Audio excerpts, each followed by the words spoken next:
إن الحمد لله نحمده ونستعينه ونستغفره ونؤمن به ونتوكل عليه ونعوذ بالله من شرور أنفسنا ومن سيئات أعمالنا.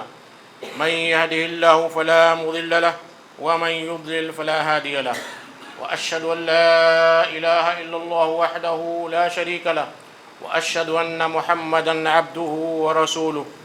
أعوذ بالله السميع العليم من الشيطان الرجيم. بسم الله الرحمن الرحيم. يا أيها الذين آمنوا اتقوا الله حق تقاته ولا تموتن إلا وأنتم مسلمون.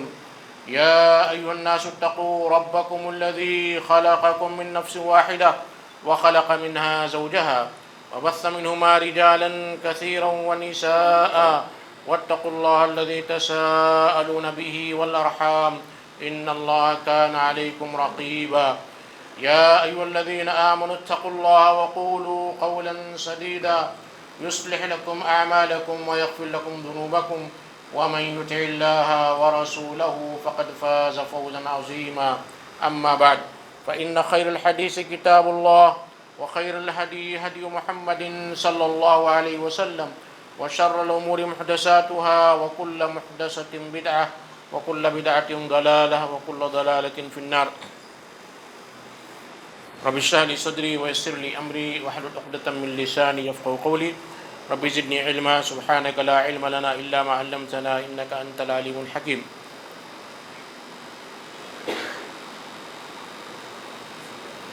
سب سے پہلے میں اللہ تبارک و تعالیٰ کا شکر ادا کرتا ہوں جس نے ہمیں بحسن و خوبی رمضان کے مہینے مکمل کرنے کی توفیق عطا فرمائی، اور صحابہ کرام، تابعین، سلف صالحین کی سنت کو ادا کرتے ہوئے میں اللہ تبارک و تعالیٰ سے دعا کرتا ہوں کہ اللہ تبارک و تعالیٰ ہمارے رمضان کے سارے اعمال کو قبول فرمائے۔ سلف صالحین اور تابعین، صحابہ کرام کا یہ معمول تھا کہ رمضان کے ختم ہونے کے بعد 6 مہینے تک مسلسل وہ دعا کیا کرتے تھے کہ اللہ ہم نے رمضان میں جو عبادتیں کی اسے قبول فرما، اور اگلے 6 مہینے یہ دعا کرتے تھے کہ اللہ ہمیں رمضان جیسا مقدس مہینہ دوبارہ عطا فرما۔ اس کے بعد درود و سلام ہو تمام انبیاء اور رسل پر، خصوصاً خاتم النبیین جناب مصطفیٰ محمد صلی اللہ علیہ وسلم پر، آپ کے صحابہ پر، اہل بیت، تابعین، تبع تابعین، سلف صالحین پر، اور ان سارے مسلمانوں پر جنہوں نے آپ صلی اللہ علیہ وسلم کی احسان کے ساتھ پیروی کی۔ میرے بھائی اور بزرگوں، آج جمعہ کے اس مبارک موقع پر میں نیک کاموں پر ثبات قدمی یعنی کنٹینیویشن، تسلسل، مداومت کے تعلق سے کچھ باتیں عرض کروں گا۔ ساتھ ہی ساتھ یہ ذکر کروں گا کہ اگرچہ کہ رمضان جیسا مقدس مہینہ ختم ہو چکا ہے، لیکن اعمال ختم نہیں ہوئے ہیں۔ اعمال انسان کی آخری سانس تک چلتے ہیں۔ اللہ تبارک و تعالیٰ فرماتا ہے وَاعْبُدْ رَبَّكَ حَتَّى يَأْتِيَكَ الْيَقِينُ، تم اپنے پروردگار کی عبادت کرتے رہو یہاں تک کہ تمہیں موت آ جائے۔ یہ نہیں کہ رمضان کا مہینہ ختم ہوا تو ہمارے سارے اعمال ختم ہو جائیں، بلکہ اعمال ختم ہوتے ہیں جب انسان کی سانس، انسان کی روح پرواز کر جاتی ہے۔ اس کے بعد اب ہم نے جو اعمال کیے ہیں اس پر ثبات قدمی کیسے رہے، اس پر تسلسل، مداومت کیسے کر سکیں، اس پر کنٹینیویشن کیسے کر سکیں، اس تعلق سے سب سے پہلی چیز یہ ہے کہ اللہ کے نبی کریم صلی اللہ علیہ وسلم نے ہمیں ایک دعا سکھائی ہے۔ آپ صلی اللہ علیہ وسلم فرماتے ہیں ان قلوب العباد بین اصابع الرحمن یقلبها کیف یشاء، انسان کے دل رحمان کے 2 انگلیوں کے درمیان ہے۔ یقلبها کیف یشاء، جیسے چاہتا اللہ تبارک و تعالیٰ اسے پلٹ دیتا ہے۔ جیسے انگلی کو پلٹنے میں آپ کو کوئی تکلیف، کوئی دقت، کوئی وقت، ٹائم کچھ نہیں لگتا ہے، تھوڑی دیر میں آپ فریکشن آف سیکنڈس میں، چند لحظات میں آپ انگلیوں کو پلٹ سکتے ہیں۔ ایسے ہی اللہ تبارک و تعالیٰ انسان کے دلوں کو پلٹ دیتا ہے۔ لہذا اللہ کے نبی کریم صلی اللہ علیہ وسلم نے فرمایا کہ دعا کرو یا مقلب القلوب ثبت قلوبنا علی دینک، اے دلوں کو پھیرنے والے ہمارے دلوں کو نیکی کے کام پر پھیر دے، دین کے کام پر پھیر دے۔ اسی طرح قرآن مجید میں اللہ تبارک و تعالیٰ نے ہمیں ایک دعا سکھائی ہے، ربنا افرغ علینا صبرا وثبت اقدامنا وانصرنا علی القوم الکافرین، اے ہمارے پروردگار ہم پر صبر کو اڈیل دے، صبر کو نازل کر، بھرپور صبر عطا فرما، وثبت اقدامنا اور ہمارے قدم کو ثابت رکھ، باقی رکھ، جمائے رکھ، وانصرنا علی القوم الکافرین اور کافروں پر ہمیں جو ہے نصر، فتح اور مدد نصیب فرما۔ اللہ کے نبی کریم صلی اللہ علیہ وسلم اکثر و بیشتر یہ دعا کیا کرتے تھے، یا مقلب القلوب ثبت قلبی علی دینک، اے میرے دلوں کو پھیرنے والے، اے میرے پروردگار میرے دل کو اپنے دین پر، اپنی عبادت پر باقی رکھ، پھیر دے۔ یہ بڑی بہترین دعا ہے جو انسان کو اعمال پر ثبات قدمی کے لیے دعا کرنی چاہیے۔ اسی طرح اللہ کے نبی کریم صلی اللہ علیہ وسلم فرماتے ہیں کہ بہترین اعمال، خیر الاعمال ادومها وان قل، بہترین اعمال جو آپ کرتے ہو اس میں سب سے بہترین عمل یہ ہے جس پر انسان مداومت رکھے، کنٹینیو کرتا رہے، تسلسل برتتا رہے، وان قل، اگرچہ کہ وہ تعداد میں کم ہی کیوں نہ ہو۔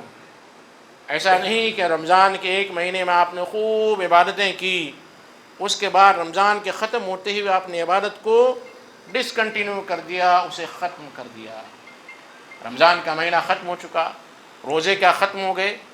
روزے بھی باقی ہیں۔ رمضان کا مہینہ ختم ہو گیا، کیا نماز ختم ہو چکی ہے؟ نہیں۔ روزے کا مہینہ ختم ہو گیا، کیا تلاوت قرآن مجید ختم ہے؟ نہیں۔ روزے کا مہینہ ختم ہو گیا، کیا صلاۃ التراویح ختم ہو چکی؟ نہیں، نام صرف چینج ہے۔ صلاۃ التراویح چونکہ رمضان کا مہینہ بڑا مقدس مہینہ ہے، بڑا بابرکت مہینہ ہے، اس لیے اللہ کے نبی کریم صلی اللہ علیہ وسلم نے تہجد کی نماز کو با جماعت ادا کرنے کے لیے رمضان کے مہینے میں عشاء کے فوراً بعد اسے پری پون کیا، وقت سے پہلے، تاکہ رمضان کے اس مقدس مہینے میں ساری امت مسلمہ، سارے مسلمان تہجد کی نماز ادا کر سکے۔ لیکن جب اللہ کے نبی کریم صلی اللہ علیہ وسلم نے دیکھا کہ صحابہ کرام کی دلچسپی، ان کا انٹرسٹ اتنا زیادہ بڑھ چکا ہے، اتنی کثیر تعداد میں، جیسے آج تراویح کے تعلق سے مسلمانوں کے اندر وہی صحابہ کرام کا جذبہ، وہی انٹرسٹ، وہی لگن، وہی ولولہ باقی ہے کہ صحابہ کرام جب اللہ کے نبی کریم صلی اللہ علیہ وسلم کو دیکھا آپ نے کہ رمضان میں آپ عشاء کی نماز کے بعد کچھ رکعتیں پڑھ رہے ہیں، تو صحابہ کرام آپ کے پیچھے جمع ہو گئے۔ دوسرے دن اور تعداد بڑھ گئی، تیسرے دن اور تعداد بڑھ گئی، تو اللہ کے نبی کریم صلی اللہ علیہ وسلم نے اس خوف سے کہ یہ نمازیں فرض نہ ہو جائے، یہ عبادت فرض نہ ہو جائے، آپ نے اسے ڈسکنٹینیو کر دیا، ختم کر دیا۔ پھر اللہ کے نبی کریم صلی اللہ علیہ وسلم کے صحابہ، چونکہ وہ فرض نہیں تھی، الگ الگ رات میں کسی بھی وقت میں، اول وقت میں یا مڈ نائٹ میں، یا رات کے آخری پہر میں، سحری سے پہلے یہ نمازیں ادا کیا کرتے تھے۔ خود اللہ کے نبی کریم صلی اللہ علیہ وسلم پڑھا کرتے تھے۔ آپ کی وفات کے بعد صحابہ کرام کی مختلف جماعتیں، جس کو زیادہ قرآن یاد ہوتا اس کے پیچھے لوگ رات کے اول حصہ میں عشاء کی نماز کے بعد یا مڈ نائٹ میں یا جو ہے سحری سے پہلے، جس کو جیسی مرضی تھی، کسی حافظ امام کے پیچھے یا نیم حافظ، پارٹ حافظ کے پیچھے نمازیں پڑھا کرتے تھے۔ حضرت ابوبکر رضی اللہ تعالیٰ عنہ کا زمانہ ختم ہو گیا، عمر رضی اللہ تعالیٰ عنہ، جنہیں اللہ کے نبی کریم صلی اللہ علیہ وسلم فرمایا لو کان نبی بعدی نبی لکان عمر، اگر میرے بعد کوئی نبی ہوتا تو عمر ہوتے۔ ان کے اندر بہت ساری ایسی خصلت، بہت ساری ایسی صفات تھی جو نبیوں جیسی صفات تھی۔ وہ امت مسلمہ کو ایک پلیٹ فارم پہ جمع کرنا چاہتے تھے، اجتماعیت و وحدت چاہتے تھے، اس لیے انہوں نے حکم دیا سرکاری طور پر کہ ساری امت مسلمہ، سارے مسلمان ہر مسجد میں ایک امام کے پیچھے نماز ادا کریں گے۔ اس کے بعد سے یہ تراویح کا سلسلہ آج تک چلا آ رہا ہے، اور وہی لگن، وہی جذبہ جو صحابہ کرام کا تھا تہجد کے تعلق سے، تراویح کے تعلق سے، وہی آج امت مسلمہ پایا جاتا ہے۔ اس لیے کثیر تعداد میں لوگ نماز ادا کرتے ہیں۔ تو یہ نماز ختم نہیں ہوئی، یہ نماز اپنی جگہ پر باقی ہے، رات کے آخری پہر میں یہ سنت ہے۔ یعنی رات کو 3 حصوں میں تقسیم کیجئے، رات کے آخری 1/3 میں یہ تہجد کی نماز ابھی بھی باقی ہے، ختم نہیں ہوئی، تلاوت قرآن ابھی بھی باقی ہے۔ قرآن مجید کو رمضان کے مہینے میں پڑھنے کا وہی ثواب ہے جو رمضان کے بعد پڑھنے کا ثواب ہے۔ قرآن مجید کے تعلق سے اللہ کے نبی کریم صلی اللہ علیہ وسلم فرماتے ہیں، من قرأ حرفا من کتاب اللہ فلہ بعشرہ، جس نے قرآن مجید کا ایک لیٹر پڑھا، ایک لیٹر، تو اسے 10 نیکی ملتی ہے۔ والحسنۃ بعشر امثالها، فلہ بحسنۃ، اسے ایک نیکی ملتی ہے۔ والحسنۃ بعشر امثالها، اور ایک نیکی 10 نیکی کے برابر ہوتی ہے۔ پھر اللہ کے نبی کریم صلی اللہ علیہ وسلم نے اس کنفیوژن کو دور کیا کہ لوگ یہ نہ سمجھے کہ ایک ورڈ پڑھنے پر 10 نیکی ملتی ہے، بلکہ ایک لیٹر پر۔ فرمایا لا اقول الف لام میم حرف بل الف حرف ولام حرف ومیم حرف، تاکہ یہ بات واضح ہو جائے کہ ایک لیٹر پر 10 نیکی ملتی ہے، یعنی الف لام میم پڑھنے پر 30 نیکیاں ملتی ہے، خواہ رمضان ہو یا رمضان کے بعد کا واقعہ ہو۔ رمضان کے مہینے ختم ہو گئے، ایک مہینے کا روزہ ختم ہو گیا۔ اسلامی ارکان میں سے جو روزہ ایک رکن ہے وہ ختم ہو چکا، لیکن اگلے سال پھر آئے گا۔ لیکن کیا روزہ ختم ہو گیا؟ نہیں۔ اللہ کے نبی کریم صلی اللہ علیہ وسلم نے روزے کے تعلق سے فرمایا کہ من صام رمضان ثم اتبعہ ستا من شوال کان کصیام الدہر، جس نے رمضان کے مہینے کے روزے رکھے، پھر ان روزوں کے بعد شوال کے 6 روزے رکھے، فکان کصیام الدہر، تو گویا کہ اس نے پوری زندگی کا روزہ رکھا۔ کیونکہ اسلامی شریعت کی اصل یہ ہے کہ انسان جب نیکی کرتا ہے، نیکی کا ارادہ کرتا ہے، تو اللہ تبارک و تعالیٰ اس کے لیے نیکی لکھ دیتا ہے۔ نیکی کا صرف ارادہ کرنا ہے، ارادہ کرنے کے بعد کوئی پریشانی آئی، کوئی آبسٹیکلز آئے، کوئی رکاوٹ آئی اور آپ نے وہ نیکی نہیں کی، تو اللہ تبارک و تعالیٰ ایک نیکی لکھ دیتا ہے۔ اور جب انسان اس نیکی کو بجا لاتا ہے، اس نیکی پر عمل کرتا ہے، تو اس کی نیت کے مطابق، اس کے تقوی کے مطابق، اس کے جذبے کے مطابق اللہ تبارک و تعالیٰ 10 نیکی منیمم، کم از کم 10 نیکی، اور اس سے زیادہ بعض روایتوں میں آتا 700 نیکیوں تک اس کے اخلاص کے مطابق پہنچا دیتا ہے۔ تو اس طرح جس نے رمضان کے 1 مہینے کا روزہ رکھا، گویا کہ اس نے 10 مہینے کا روزہ رکھا منیمم۔ منیمم کرائیٹیریا یہ ہے کہ ہر نیکی 10 نیکی کے برابر ہوتی ہے، تو رمضان کے 1 مہینے کا روزہ 10 مہینے کے روزے کے برابر ہو گیا۔ اور شوال کے 6 روزے، 6 کو آپ 10 میں ملٹیپلائی کیجئے تو 60 روزے ہوئے، 60 کو 2 مہینے میں ڈیوائیڈ کیجئے، 60 کو 30 میں ڈیوائیڈ کیجئے تو 2 مہینے کے روزے ہوتے ہیں، تو 10 پلس 2 جو ہے 12 مہینے کے روزے ہوئے۔ تو گویا کہ وہ انسان جو رمضان کے روزے رکھنے کے بعد شوال کے 6 روزے رکھتا ہے، تو گویا کہ اس نے پورے سال کا، پورے زندگی کا روزہ رکھا۔ ہر سال یہ معمول اگر ہے تو گویا کہ اس نے پورا روزہ رکھا۔ پھر شوال کا روزہ ختم ہو گیا، تو کیا روزے ختم ہو گئے؟ کیا نمازیں ختم ہو گئی؟ نہیں۔ شوال کا روزہ ختم ہونے کے بعد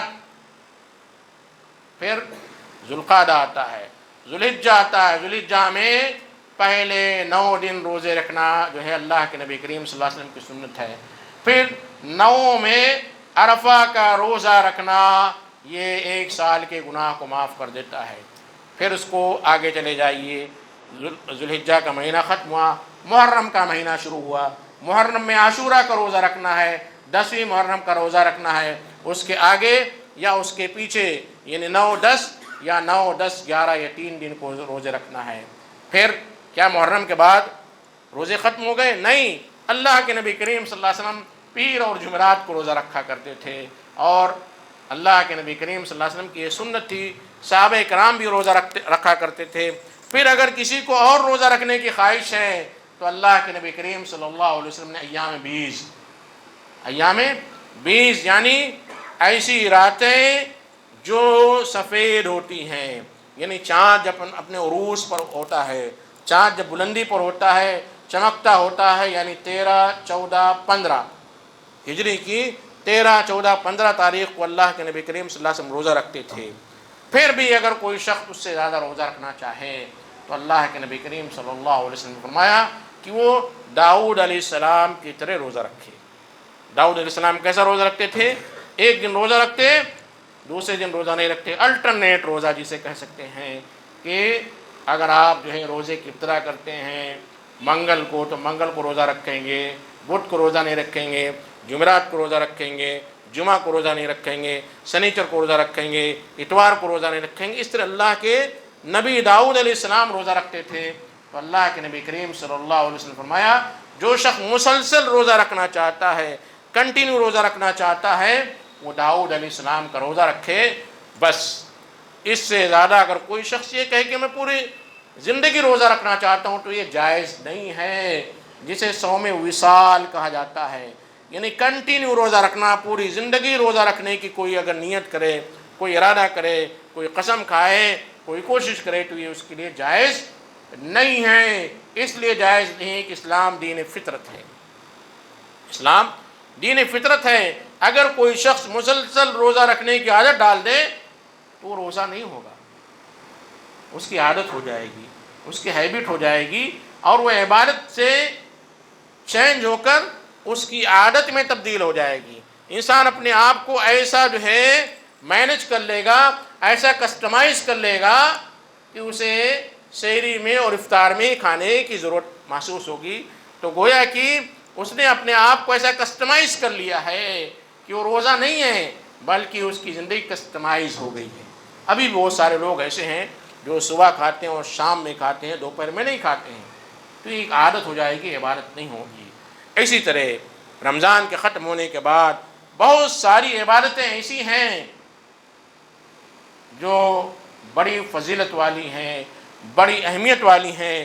جیسے عثمان بن عفان رضی اللہ تعالیٰ عنہ کی حدیث ہے، آپ فرماتے ہیں کہ اللہ کے نبی کریم صلی اللہ علیہ وسلم فرمایا من صلی العشاء فی جماعہ فکأنما قام نصف اللیل، جس نے عشاء کی نماز جماعت کے ساتھ پڑھ لی گویا کہ اس نے آدھی رات کا قیام کیا، آدھی رات۔ اور ومن صلی الصبح فی جماعہ، جس نے صبح یا فجر کی نماز پڑھ لی فکأنما صلی اللیل کلہ، تو گیا کہ اس نے پوری رات کا قیام کیا، پوری رات اس نے نماز پڑھی۔ یہ صحیح مسلم کی روایت ہے۔ تو فضائل ختم نہیں ہوئے ہیں۔ ہم سوچتے تھے کہ یہ آفر صرف رمضان کے لیے ہے، یہ آفر چند محدود ہے وقت کے لیے، ایسا نہیں ہے، بلکہ آپ کو رمضان کے بعد بھی آفر مل رہا ہے۔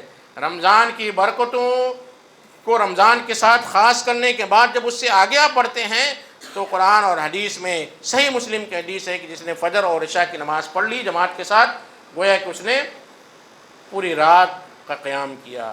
اسی طرح اگر کوئی شخص تہجد نہیں پڑھ سکتا ہے، کچھ مجبوری ہے، تقوی کی کمی ہے، ایمان کی کمی ہے، کچھ ایسے مسائل ہیں جس کی وجہ سے وہ نہیں پڑھ سکتا ہے، اس کا ڈیوٹی ٹائم ہے یا اس کو نیند کا غلبہ رہتا ہے، بہت ساری وجوہات ہو سکتے ہیں، تو وہ کیا کریں؟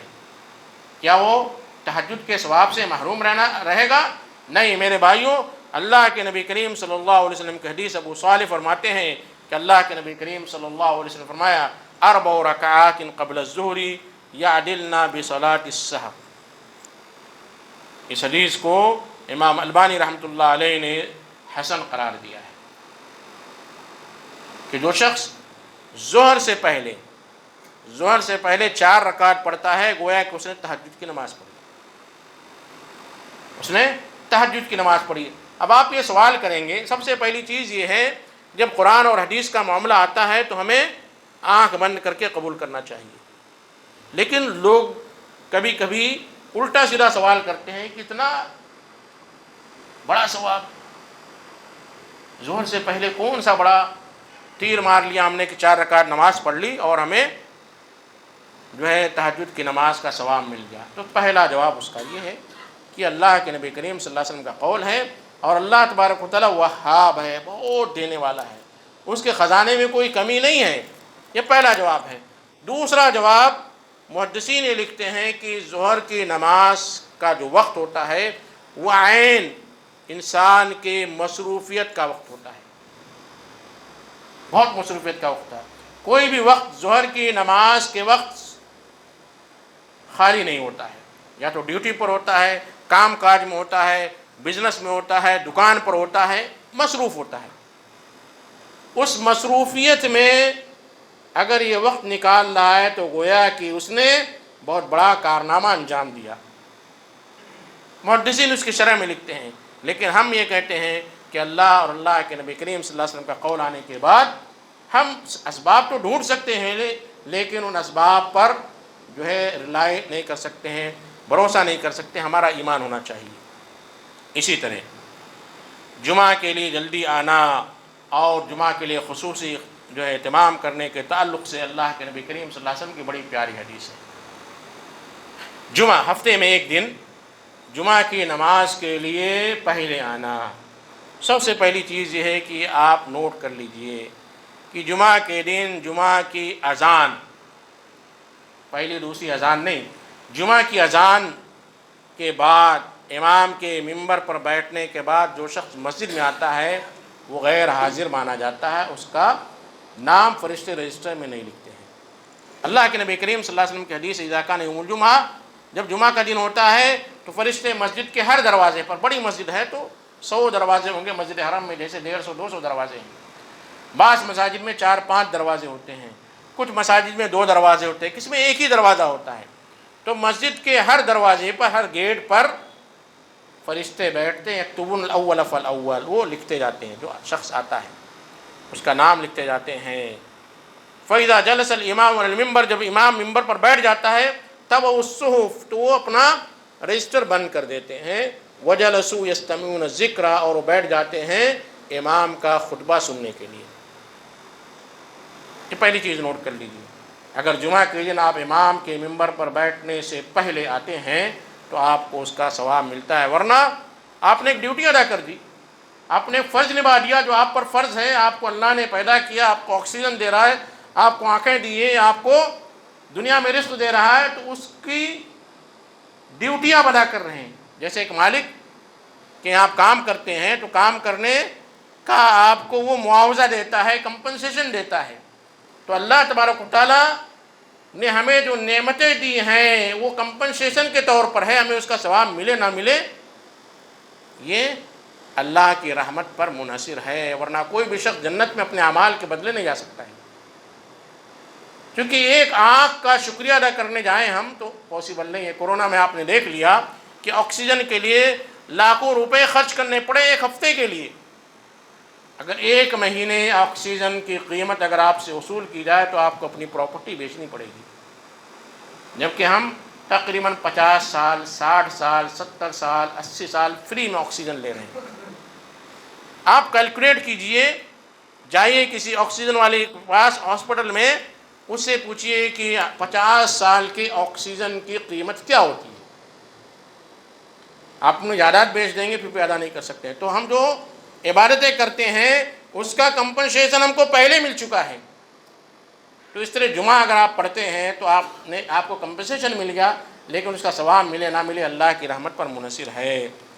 تو اوس بن اوس رضی اللہ تعالیٰ عنہ فرماتے ہیں کہ اللہ کے نبی کریم صلی اللہ علیہ وسلم فرمایا، من اغتسل یوم الجمعۃ وغسل وبکر وابتکر ودنا واستمع وانصت کان له بكل خطوۃ یخطوها اجر السنۃ قیامها وصیامها۔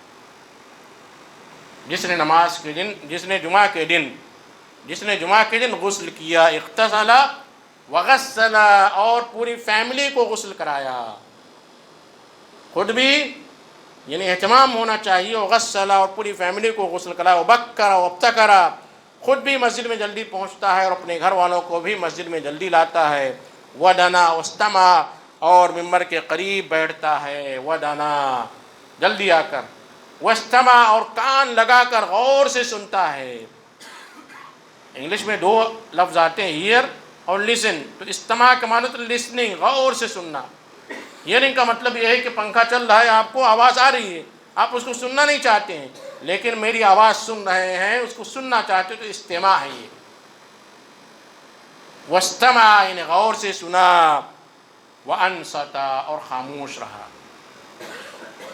جمعہ کے دن خاموشی کی بڑی جو ہے اہمیت ہے۔ جمعہ کے خطبے کے درمیان اگر کوئی شخص کسی شرارت کرنے والے بچے کو کہتا ہے رک جا بیٹا، تو اس کا جمعہ بیکار ہو گیا، کیا جمعہ بیکار ہو گیا۔ اللہ کے نبی کریم صلی اللہ علیہ وسلم فرماتے ہیں جس نے صح کہا رک جا، رکو، ڈونٹ کرائی، اسٹاپ پلینگ، رکو، چپ رہو، تو کیا ہوا؟ ومن قال صح فقط لغا، جس نے صح کہا اس نے لغو بات کی، ومن لغا فلا جمعہ له، تو اس کا جمعہ نہیں ہوگا۔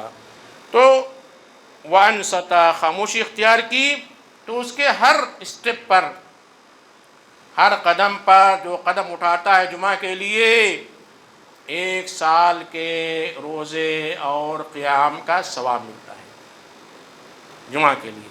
خاص طور پر یہ فضیلت کے ایام ختم ہونے کے بعد بھی فضیلت والے اعمال ختم نہیں ہیں، باقی ہیں۔ ضرورت اس بات کی ہے کہ ہم اسے سمجھیں، جانیں، اس کے تعلق سے بیداری آئے، اویئرنیس آئے، لوگ جانیں کہ کس کس عمل کی کیا کیا فضیلت ہے۔ اور اس کے لیے کوئی بزرگوں کے قصے، کہانی، خواب، ڈریمز بیان کرنے کی ضرورت نہیں ہے، بے شمار فضائل اعمال ہے، اس کے لیے کسی کتاب کے کمپائلیشن کی ضرورت نہیں ہے کہ آپ ضعیف موضوع روایتوں کا سہارا لے کر فضائل اعمال بیان کریں، اس کی ضرورت نہیں ہے۔ بہت سارے فضائل اعمال آپ کو قرآن اور حدیث میں مل جائیں گے۔ میں اللہ سے دعا کرتا ہوں کہ اللہ تبارک و تعالیٰ رمضان کی برکتوں کو رمضان کے ساتھ منقطع مت کر، رمضان کے اعمال کو رمضان کے ساتھ منقطع مت کر، ہمیں اپنی عبادت میں اپنے دن اور رات کو لگانے کی توفیق عطا فرما۔ اقول قولی ھذا واستغفر اللہ لی ولکم ولسائر المسلمین من کل ذنب فاستغفروه انہ هو الغفور الرحیم۔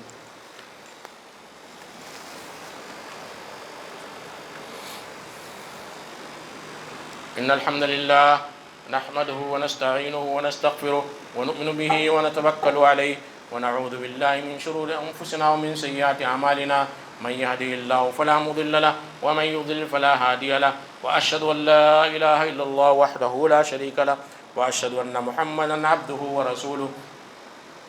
اعوذ باللہ السمیع العلیم من الشیطان الرجیم، بسم اللہ الرحمن الرحیم۔ ان اللہ وملائکتہ یصلون علی النبی یا ایھا الذین آمنوا صلوا علیہ وسلموا تسلیما۔ اللهم صل على محمد وعلى آل محمد كما صليت على إبراهيم وعلى آل إبراهيم إنك حميد مجيد۔